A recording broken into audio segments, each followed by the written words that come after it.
My mom was the liveliest person I knew. She was always out doing something or other, volunteering, playing tennis, traveling. She just loved being alive.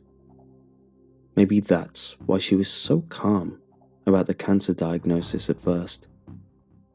I, on the other hand, was in a state of shock. My mom was a total health nut. It didn't seem possible that she could get that ill. Mom told me again and again that she'd be fine, that she was going to beat the cancer. Mom was hopeful like that. Or maybe she was in denial. After everything that happened, I would believe either of them. Mom tried to be brave. She was brave the whole time. I think the cancer treatment was harder than she thought it would be. Chemotherapy could kill the cancer cells, but it hurt other cells too. My mom became much more tired. She couldn't help but sleep in all day. She didn't have the energy to do anything she loved to do anymore. I once heard her crying.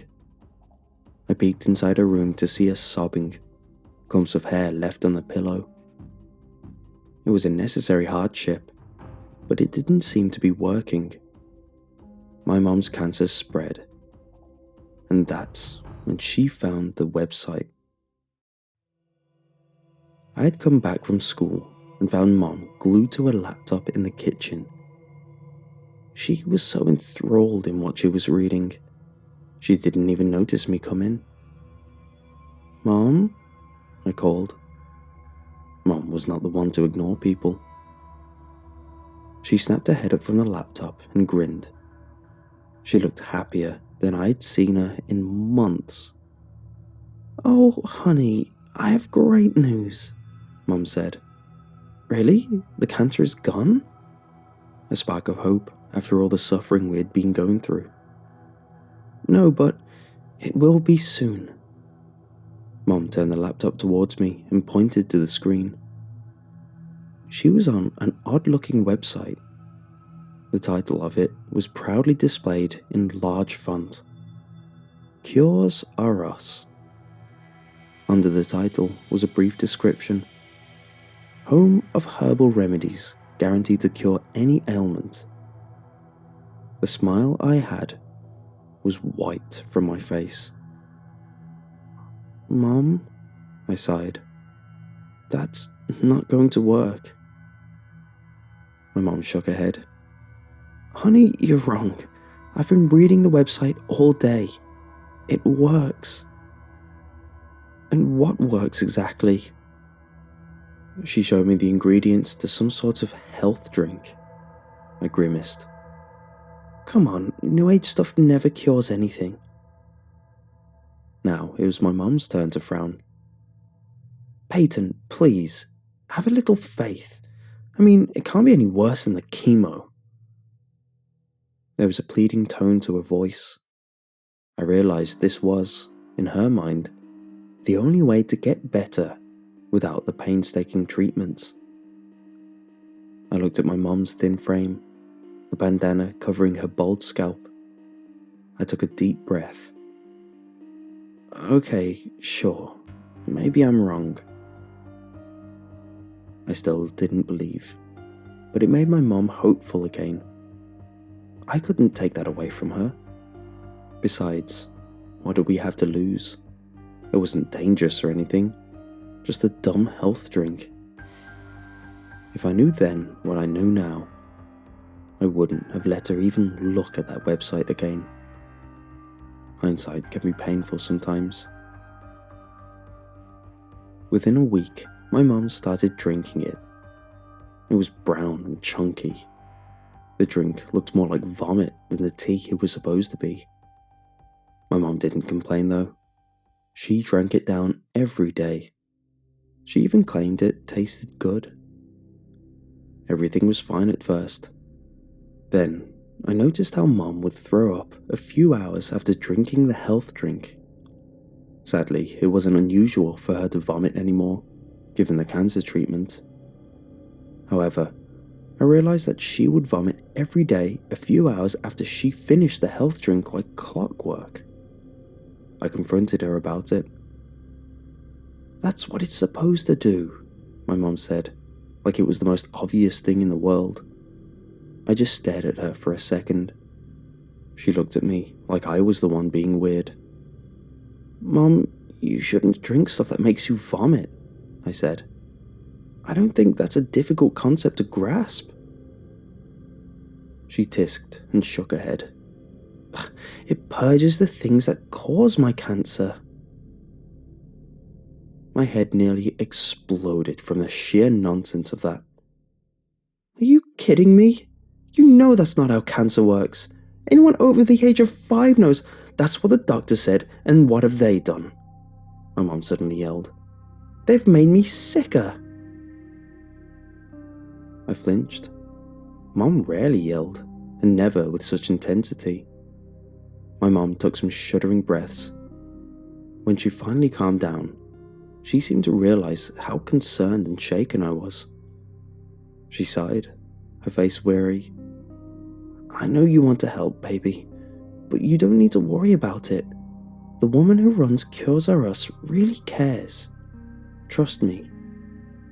She gave me a weak smile. Mom tried to see the best in every situation and in everyone. Normally, it's something I loved about her. However, I couldn't help but feel like she was putting herself in danger. Why was she doing this to herself? I talked to my dad about it. He tried to make her see reason, but he was just as unsuccessful as I was. It only got worse. My mom was already painfully thin due to the cancer. Now you could see her bones, and she was only getting thinner. Mom refused to see the doctors. My dad and I pleaded with her to go. She wouldn't budge. Mom insisted that her drink was better than medical treatment. I decided to take drastic measures. My parents visited their friends one Friday. I couldn't go since I had school. It gave me the perfect chance. I slipped into the kitchen and went into the refrigerator. I eventually found the bottle where the drink was. Mom got a package that contained what she called a secret ingredient and made a big batch every Thursday for the week. I grimaced as I looked at the light brown liquid. I dumped it down the sink. It wouldn't prevent Mom from making more, but at least it would buy us some time. I went to bed before my parents got home.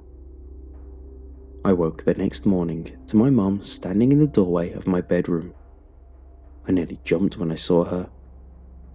My mom stood there, arms crossed, and a stern expression on her face. "I know what you did," she said. I awkwardly sat up. I looked to the floor, unable to look her in the eye. Why should I feel ashamed? She's the one who won't listen to reason. I turned my head up and faced her. My mom had a slight frown. I became a bit confused. She didn't seem as angry as I thought she was going to be. Mom didn't even look disappointed, her usual reaction to my misbehavior. "Come on, I was trying to help." "It doesn't matter," my mom interrupted in a flat tone. I blinked. What? I wasn't sure I heard her right. She was so sure it was helping her. Why wouldn't she be angry? A bit of hope appeared in me. Maybe my mom finally realized the drink was hurting her more than it was helping. She smiled, but it lacked any of its usual warmth. "She told me you would do this, so I made extra cups." Her tone was matter-of-fact, but there was something empty in it. "Who told you that?" I asked. Of course, whoever she was right. However, something felt wrong, even more wrong than it had been. "Katie, the woman who runs Cures R Us, silly." My mom still had that robotic smile on her face. "She told me you and your father wouldn't trust me." Her lips quirked downwards for just a moment before returning to the grin.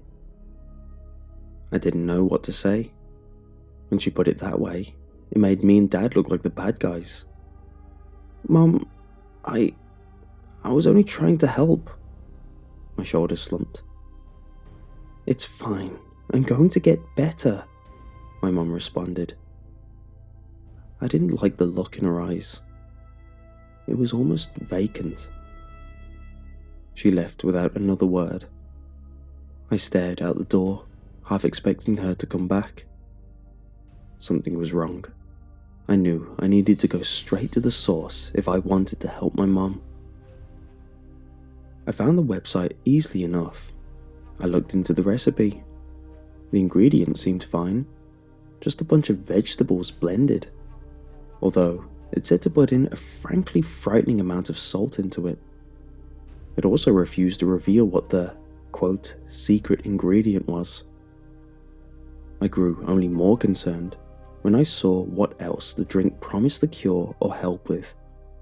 Migraines, Crohn's disease, chronic pain, autism, Down syndrome, AIDS? What was this? Some kind of sick prank on desperate people? You might say Mom was dumb to believe this, but you weren't there to see the life drained from her. Not just her health, but her hope and happiness. My mom was vulnerable in every sense of the word, and some sicko or con artist was taking advantage of her, and God knows how many other people like her. I googled Katie's name and my wariness somehow increased. My best friend tried this to cure her chronic pain. Within a year, her health went to a nosedive. She died a couple of weeks ago. I tried to tell her how bad it was. Now it's too late. Story after story, it was all the same. A sick person tried the supposed miracle cure. They wouldn't listen to anyone, even as their condition worsened. It ended with death. My blood ran cold. I wouldn't let this happen to my mom. I started messaging some people who were trying to spread the word about Cures R Us. It took a while, but I finally found the address of Miss Katie Northup. I found out that she lived within an hour's drive of my town. I debated going with myself for a couple of days. Then, I found my mom slumped over the toilet one day, unconscious. "Mom!" I shouted. I ran over to her and pulled her off of it. I shook her until my mom coughed up more bile. I realized that she had nearly choked to death on her own vomit. I began to sob, terror and sadness flooding over me. I cradled her as I cried. "Mom." My mom let out labored breaths. "It's okay, sweetheart." She gave me an extremely weak smile. "Katie will heal me." She passed out, the smile still glued to her face. After a frantic 911 call, my mom was taken to the hospital. I didn't go with her though. My dad would be with Mom soon enough. I had important things to do. I drove 3 hours straight to the address I had dug up. It felt like the only way to save my mom. Finally, I arrived at my destination. It was different from what I imagined. I assumed Katie's, if that was even her real name, house would either be a rundown hippie shack or a well-kept McMansion bought with the money taken from the desperate. Instead, it looked like any other suburban house. The only thing of note was the unusual amount of wind chimes hanging next to the door. I got out of my car and marched up to the front door. The wind began to blow suddenly, shaking all the wind chimes. I grimaced at the sound. I didn't know if they were made out of something special or if it was just the sheer amount of them, but it was so loud. Still, I continued to the door. I was about to knock on the door when a wave of hesitation hit me. There was a slim chance I would convince the woman to tell my mom the truth. I had a much better chance of getting arrested than actually accomplishing anything. For a second, I thought about just leaving. Then, my mom's smiling face flashed through my mind. Immediately after that, the image of a painfully thin body slumped over the toilet seat came to me. I tightened my fist and raised my hand to knock. Before I could knock, the door opened. I was so startled I stumbled back. A middle-aged woman in her mid-40s with brown hair that went down to her waist smiled at me. "Why, hello, dear," the woman said. Her voice was smooth and melodious, the kind that made you want to listen. "You're Lena's child, aren't you?" My eyes widened. "How did you—" she giggled. "Lena's kept me in the loop. I'm Katie, although you probably already guessed that." Katie widened the door. Come in. I stepped in the house and was immediately overwhelmed by a sweet smell. It was some kind of mist machine, like the one you find at a spa in the corner of the room. Weirder still, it didn't bother me at all. It was actually soothing. Before I could get my bearings, Katie led me to the couch. "Okay," I began. "Since you know my mom, you must know—" Before I could finish, Katie shoved a cup of tea in my face. "Here you go," Katie said brightly. I took it, even though I didn't ask for it, or even wanted it. Still, I mumbled my thanks to her. Suddenly, a rush of anger came over me. Why the hell was I thanking her? Not only was she taking advantage of my deathly ill mother, she was making my mom even sicker, and this con artist thought she would win me over with tea? I put the tea on the coffee table, causing some of it to splash onto it. I scowled at her. "Listen, I don't know if you think you're helping, but trust me, you aren't." I gulped and stared right into her eyes. "You need to tell my mom to stop taking your cure and actually take her cancer treatment." Katie cocked her head and looked at me with a confused stare. "Why?" I blinked in surprise. I waited a moment to see if she was joking, but she continued to stare at me. I just told you. You're making my mom sick. She was already sick, dear." She clicked her tongue like I was a small child being ridiculous. "That's why she started taking the cure in the first place." "I mean, yeah, she was already sick, but you're just making her sicker." "So?" My mouth was gaped open. For a second, rage and shock blinded me. "Are you kidding me?" I stood up and towered over her. "My mom is dying because of you. She isn't even trying to get better." I didn't even realize I was crying until I felt the tears in my face. Katie just looked at me with pity.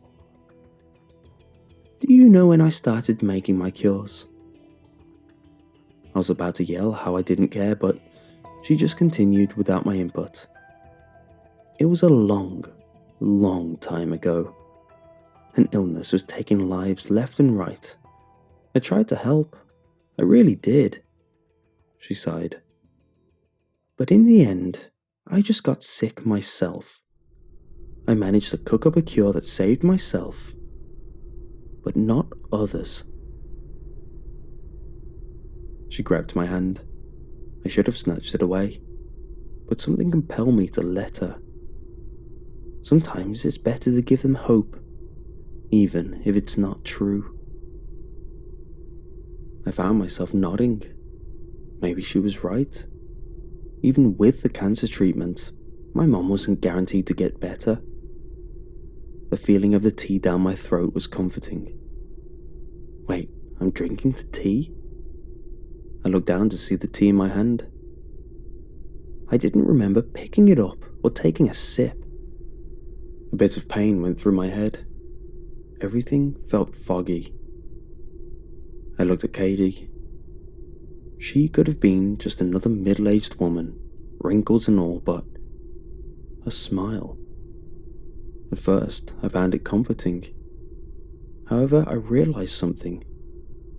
It was less the comforting smile of a person trying to help, but the smug smirk of a predator. A cat leering down at the mouse it caught. I shook my head. It was like my thoughts were battling with each other. The tea will clear my head, I thought. I brought the cup up to my mouth, then stopped. I realized it didn't sound like me. The voice sounded like Katie's. For the first time, I really looked at the tea. I dropped it in shock. It wasn't tea. It was the same cure my mom had been using. I got up from the couch. "What the hell?" I screeched. Katie looked at me with an almost bored expression. I decided to leave now. I went towards the door when I felt something pull me back. "Do you know how tuberculosis kills you?" Katie's voice was disturbingly calm as she whispered into my ear. "It makes you cough and cough until blood is the only thing left in your lungs. It wastes your body away until you're nothing but skin and bones. So many die that way. It's easier to treat nowadays. It's amazing how medicine can come so far in a couple of decades." She sounded like she knew all of this from personal experience. I struggled to get away. Her grip didn't lessen. It just got tighter, her nails cutting into my skin. As I kicked wildly, I knocked over the mist machine. The liquid in the machine spilled onto the floor. The brown liquid. The cure. Katie laughed when she realized what I saw. "The cure is so calming, don't you think? Just breathing it in makes you so understanding of everything." "Let me go! Let me go!" I shouted. Katie's nails cut deep into my skin. She drew blood. She giggled like a little kid. "Don't worry, I'll let you go in just a minute." "What are you talking about?" I stopped when I saw her face.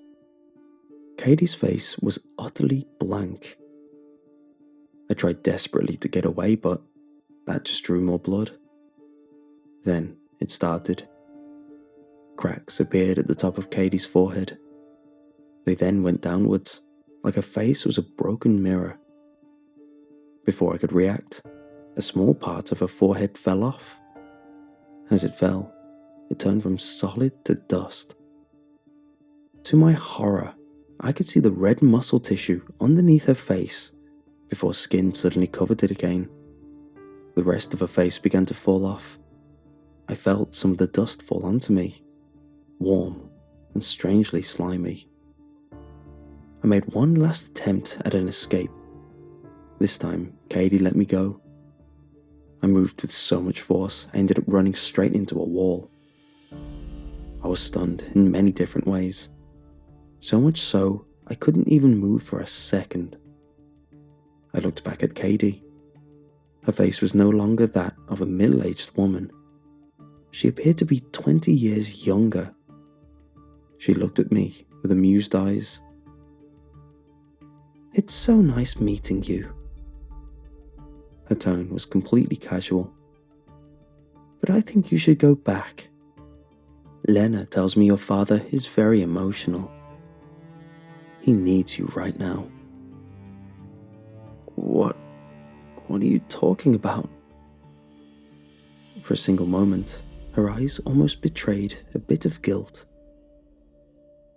"I told you, my cures help me, but can't help my patients." My heart stopped beating. Mom. I ran out the door as fast as I could. I got to my car and drove like crazy. When I finally got home, I found my father sitting on the stoop. His face was in his hands. He only uncovered his face when he saw me. His eyes were full of tears. I knew before he even said anything. My mom, my sweet, kind mom, had passed away, and I didn't even get to say goodbye. I tried my hardest to get the police to do something, but they said since it was my mom's choice to take the cure from someone she knew wasn't a healthcare professional, and Katie's cure wasn't proven to be dangerous, they couldn't do anything. I wanted to tell them my suspicions about Katie might have been controlling my mom, but a voice in the back of my head taunted. Then what? They're not going to believe a word you say. So I bit my tongue. A big part of me still regrets that. I thought about going back to Katie's house and maybe even getting some vengeance. Yet the image of her cold smile and crumbling face always scared me off whenever I entertained the idea. My dad told me I should move on from the cure. The thought of it and Katie was submerging me into further anger. Eventually, I agreed with him. I gave up. That might sound bad, but what else could I do?